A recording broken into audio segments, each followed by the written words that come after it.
نے، یا میرے بابا جی سید نور محمد چولائی نے، یا جناب والا اعلیٰ حضرت امام احمد رضا شاہ بریلوی نے، یا اس صدی کا فقیر کہ اس صدی کا محدث حضور امیر المجاہدین حافظ قادر حسین بریلوی نے، بھائی کوئی بزرگ بھی ہے، حضور تاجدار مدینہ صلی اللہ علیہ وسلم نے حدیث پاک ہے، حضور فرماتے ہیں او جہنم کی لہر جو نکل کے اس بزرگ کے کول آ جاتا ہے، آ کے کہنا ہے اللہ والوں آج جنت لے کر لے جا رہے ہو، وَقُولُوا مَعَ الصَّادِقِينَ سچے لوگوں کے نال ہو جاؤ، اور توجہ فرمائے اس گل کے آج اللہ والوں جنت کے اندر لے کر لے جا رہے ہو، سالوں نے دیکھا فرماتے ہیں بزرگ فرماتے ہیں یار گل سنو تو کون ہے؟ وہ کہتا ہے حضور میں وہ بندہ ہاں ایک گاڑی تو لگی ہوئی سی پیاس، اور شدت کی پیاس لگی سی، تیل لگی سی، حضور میں آپ کو ٹھنڈا پانی پیش کیتا سی، اللہ اکبر، میں آپ کو ٹھنڈا پانی پیش کیتا سی، وہ اللہ والا رک جاتا ہے،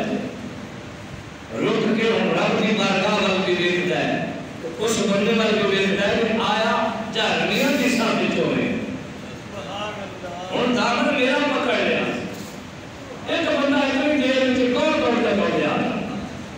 وہ بھی آ کے دامن پکڑ لیتا، کہنا اللہ والیو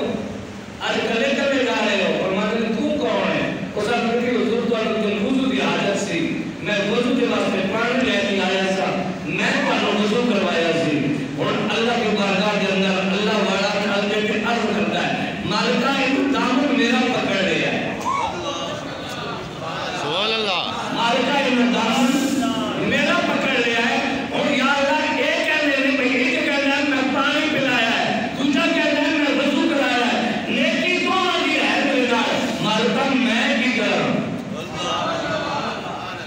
اللہ حدیث پاک کے الفاظ میں تاجدار انبیاء رحمت اللہ علیہ صلی اللہ علیہ وسلم حضور فرماتے ہیں اللہ فرماتا ہے فَيَشْفَعُ لَهُ فَيُدْخِلُهُ الْجَنَّةِ فَيَشْفَعُ لَهُ فَيُدْخِلُهُ الْجَنَّةِ اللہ فرماتا ہے سنیا میرا بندیاں میں تیری شفاعت انہاں دے حق وچ قبول کر